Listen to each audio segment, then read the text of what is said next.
Hi everyone, Lisa here from Down to Earth Gardening. Today we have a video for you on what we're doing with my rhubarb harvest. So we just got home from a fantastic trip in Ireland. Stay tuned for some garden tours, which was such an amazing inspiration for me. So I'm excited to be back home and back in my garden. And I came home to my spectacular rhubarb ready to harvest. So I have 3 plants here. You may have remembered a short video I did on dividing it. So much rhubarb comes from just 3 plants. And I do a few different things with my rhubarb. I have fond memories of growing up next to my grandparents' farm, and my cousin and I used to go out in the field and there were some giant rhubarb plants. And so in the spring, we'd sneak out there and pick them and then dip them in sugar and just eat them straight up with sugar. So I thought it would be fun to do kind of a garden to kitchen video and walk you through how I make my strawberry rhubarb crisp, which is just one of the things I do with my rhubarb harvest. So I am gluten-free. So today's recipe is going to be gluten-free strawberry rhubarb crisp, but you can also adapt this if you're not gluten-free. The flour that I'm using is 1-to-1, so you could also just use regular flour. So with all that said, let's get started in the kitchen here. So I've already picked some of my rhubarb, and I like to pick some of the smaller stems. The larger ones are a little bit tougher, so I just leave those on the plant. So I've already trimmed them. You can see my stack of beautiful leaves here. So I'm going to put those aside, and I have already washed my rhubarb. So let me walk you through what you're going to need for this recipe. So to start, you're going to need 4 cups of rhubarb. Then you will need 3 cups of fresh strawberries. Now this is from a 16-ounce container of strawberries. It's not going to be quite enough, so all you do is you make up the difference with your rhubarb.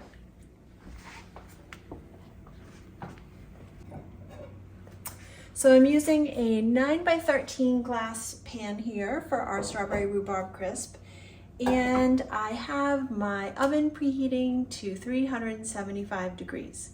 So then I'm just going to need a little bit of some spray or some butter just to grease my pan here. So I will tell you that I do slice my rhubarb a little bit thinner and my strawberries a little bit thicker, and that's because the strawberries cook much quicker than the rhubarb will. So I'm just dicing it up, and I'm trying to be consistent when I'm chopping it, so the rhubarb is all the same consistency when it's cooked.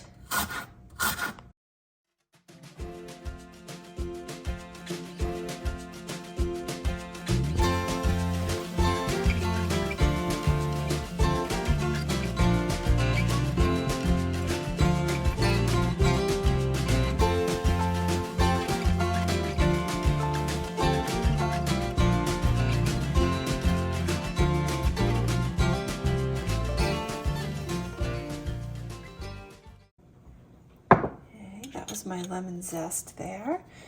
And we're just going to mix it all up in the pan.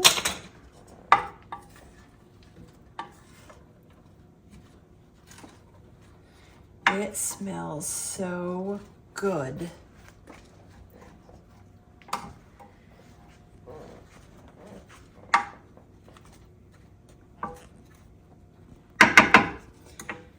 Okay, so next we are going to mix our sugar and our cornstarch here. So we're going to do that separate here in a bowl.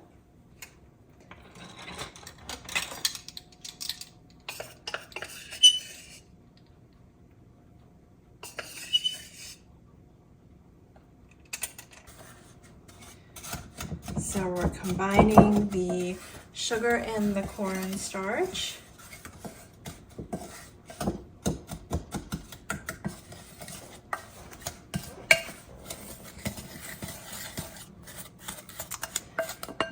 And we're just gonna pour it right on top.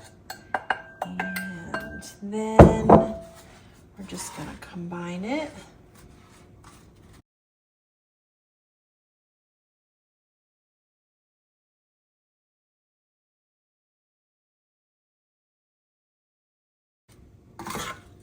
Just make sure that it's all coated.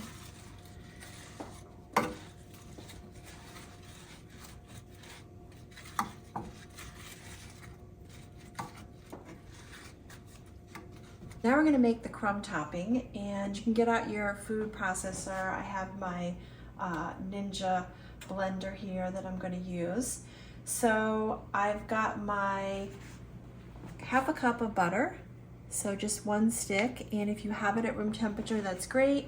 I just melted mine a bit in the microwave, so 30 or 40 seconds is fine. My 1 cup of gluten-free flour. My 1 cup of light brown sugar,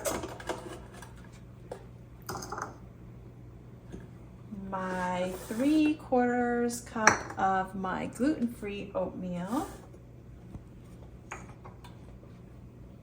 I'm going to put the butter in last.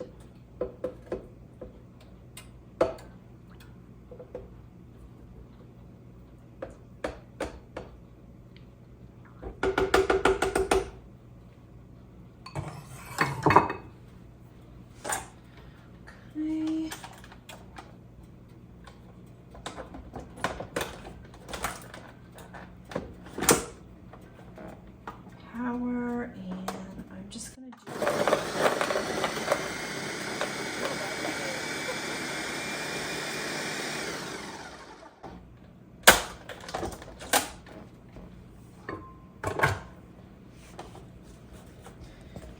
and so you're just going to blend it until it is crumbly.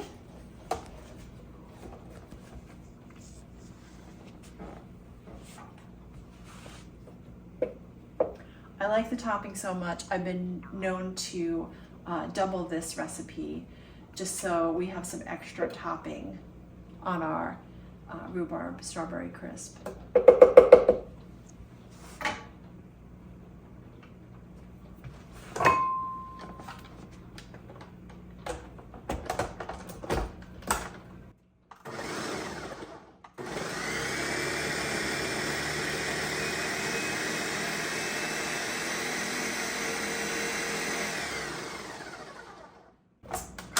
That should be good.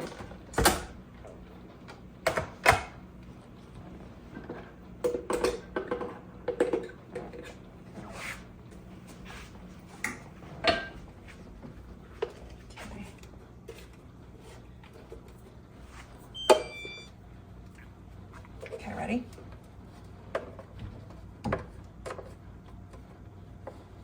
Okay, so last step is just putting the crumble on the top.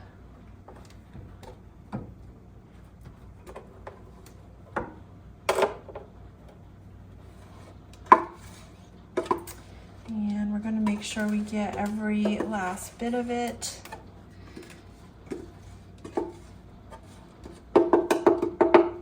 Okay.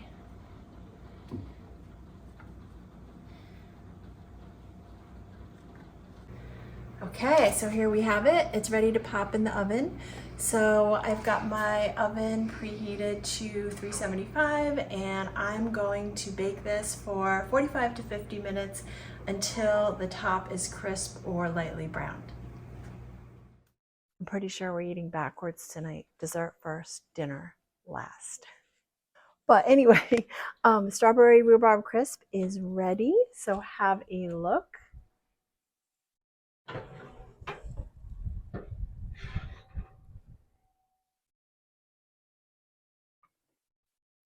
So this is it. We're ready for dessert. I'm just going to use some vanilla ice cream as a topping. You could also use some whipped cream, and I'm going to share it with friends and family. So thank you so much for joining me today. It was fun doing a garden to kitchen video for you. And as you know, I'm crazy about gardening, and I love sharing these videos with you. So if you enjoyed it, please tap like and hit subscribe for some future gardening videos with us.